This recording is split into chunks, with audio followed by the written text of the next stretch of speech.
Chaqqon kelinlar, shodamsizlar? Sizlar so'radinglar, men qilib berdim. Bu yumshoqqina tvorojniy retseptini o'ziga o'xshagan oppoqqina qaynopamdan o'rganganman. Kelin bo'lib tushishimdan oldin umuman bu pishiruvni qilib ko'rmagan ekanman. Bizga ikkita biskvit kerak bo'ladi. Videoda bitta biskvitni ko'rsatdim. Xuddi shunaqa qilib ikkinchisini ham pishirib olasiz. To'liq retsept har doimgidek opisaniyada. Biskvitni pishganini tekshirib ko'rish uchun gugurt cho'pini tiqib ko'rsangiz bo'ladi. Agar quruq chiqqan bo'lsa, unda biskvitingiz tayyor. Krem uchun qaymoq bilan zg'ushankani yaxshilab mikser qilib olamiz.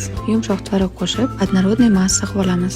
Biskvitlarni shirin suv bilan propitka qilib, kremni yarmidan ko'pini ichiga, qolganini ustiga yaxshilab surib olamiz.